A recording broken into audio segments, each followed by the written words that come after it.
Well, I hope this is clear, not blurry. Good afternoon, everyone. I hope you're enjoying a mix of bit of heat and a cold. But today it's been a little bit of hot. But now it's gone a bit cold. And so this video is definitely about Etihad Airways' review video, flight review video. So as you have seen, I've flown with the Etihad to Pakistan. I must say, and I was aware as well. So my uncle and auntie, they've been traveling with Etihad, had good reviews from them. But then obviously the way they're going down as well, the airline itself. So I do feel bad as well for Etihad. But from my personal experience, I liked Etihad. We went on the 777 and the A321. So starting off from Manchester flight, so first thing I would like to say is my uncle always said Etihad is really good at their punctual. Like airline itself is very punctual, and to be honest with you, my uncle was right. From my experience, 100% correct. My flight departed a bit late due to this baggage handling. I think it got stuck or something, or it was on hold. Can't remember now, to be honest with you. So my flight was a bit delayed for a pushback. So we departed for Abu Dhabi then, and aircraft was out. However, instrument was working perfectly fine. Yes, instrument was old as well. But guess what? The seat wasn't good. So when it comes to seating with Emirates 777, their seatings are very comfortable, quite wide, whereas Etihad's not really. However, when it comes to food, I enjoyed it.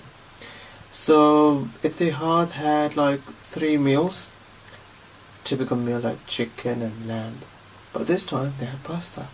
And I was thinking, wow, pasta. I mean, like, I've never seen an airline serving 3 meals, apart from 2.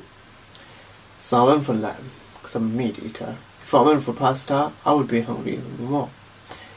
So enjoying my flight at night one.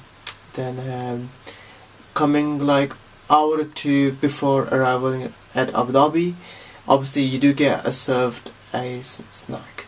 So they give you a snack in I don't know, what do you call those papers, the brown ones you get. It's called express snack on there. They serve you there. So I had like a chicken, some sort of bread thing. I think I forgot, which was good as well. I enjoyed it. Landing at Abu Dhabi was on time, and I do apologize, I didn't get to record the video. So this is what happened. First time I was using a GoPro to record takeoff and landing, because I was used to my Canon S120, which I'm using right now. So I was given a try to GoPro, see how it is. So that's why, as you can see, the takeoff video was a bit different than landing. Like when it actually touched down, that's when I missed, and I think most of you guys will hate that, and I like it. So I didn't get to record that bit because I was in a rush to change the battery. Then I arrived quite early. Like, this is what I like about Etihad. I arrived early. Airport itself is good. The Abu Dhabi, it's not really busy and crowded as Dubai. And then I had a good rest as well. So I was mainly in Terminal 1, and I was like thinking to myself, wow, this airport is actually small. Like, got nothing to do. So I just had a good sleep as well. Then I had my breakfast at McDonald's, had Mac Arabia. Then I had to go to Terminal 3. When I went to Terminal 3, I was like, oh, okay. Now this airport is bigger. Because I was stuck in Terminal 1. Just keep going circles and around and around. And then I was boarding from a flight, which was the Airbus A321sharklets to Islamabad. Now this flight, I don't know what to say. It had everything to keep me happy, apart from one thing, which is the seating. So I don't know how on earth I booked a middle seat and not window seat, and that's what I kept thinking to myself. So I sat in the window, and somebody just says, "Oh, it's nice. You see in the middle." I was like, "What?" And now I looked at my boarding pass and I was like, "How is this possible? Like, how can I have a middle seat instead of the window?" Because for myself, I always book a window, in general a wing view, but mostly a wing view. I don't know how that happened. So throughout the journey, I was like not in a good mood. And didn't enjoy my flight much.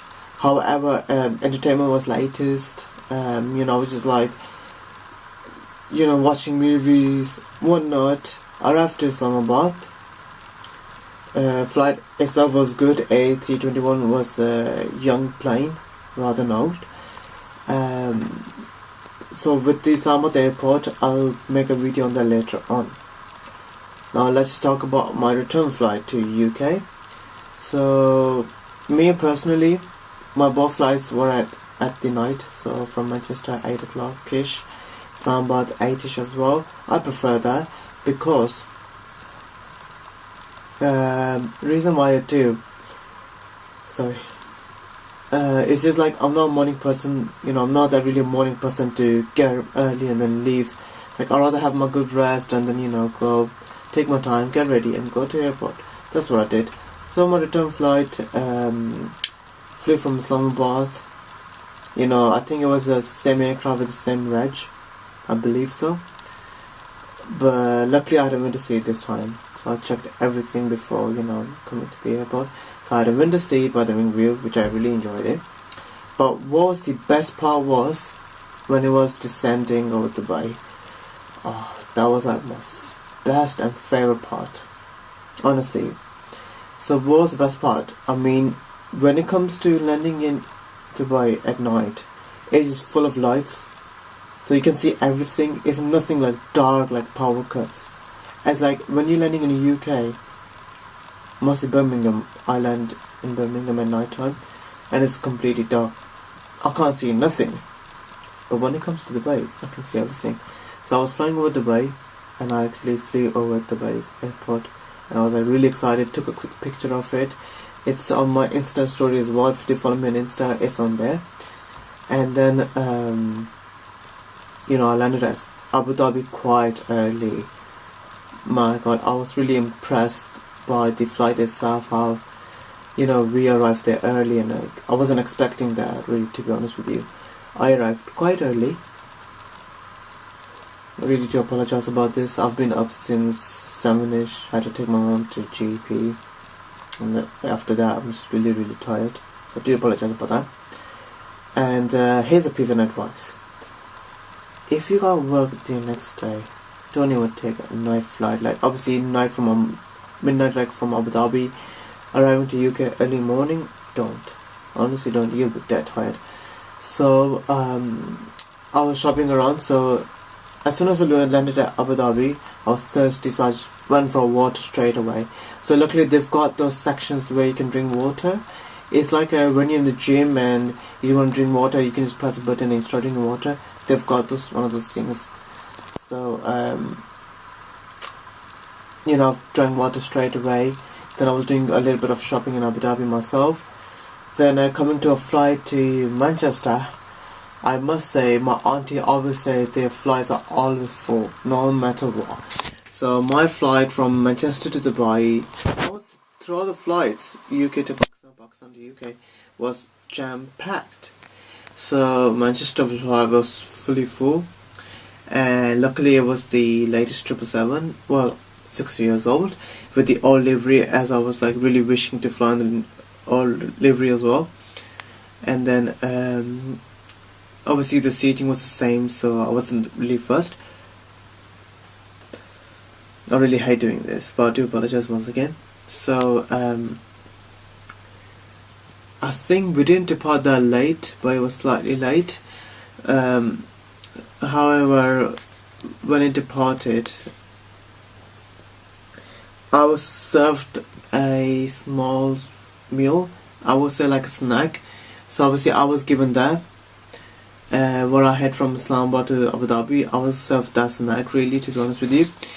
Then when it came to morning in Europe, I would say like 2 hours before my arrival in the UK, I was served a breakfast. So I think I took like omelette with sausages and whatnot. That was so delicious. That's in my Insta story, so I had that as well. And then I arrived quite early again to Manchester, and overall I thoroughly enjoyed my flight with Etihad. And I do feel for Etihad how they are going through a bad timings, which means they are going in a loss. They may have to sell few of their planes and taking probably late deliveries of the new planes. But I honestly liked it. I've got no problem with the meal at all. Like, obviously I love my food, so as long as I'm getting served, I'm not really bothered at first. You know, everything was good. I only think they may need to work on their seatings on their old planes. Obviously, you know, passengers will be flying on a long flight, so you know, the 777 seat has to be comfortable. So yeah guys, that's about it. This was my flight review video of Etihad Airways. I hope it's been helpful for you guys. And then I've got something to announce as well, but that's going to be in the next video. So I'll see you in seconds. So yeah, take care.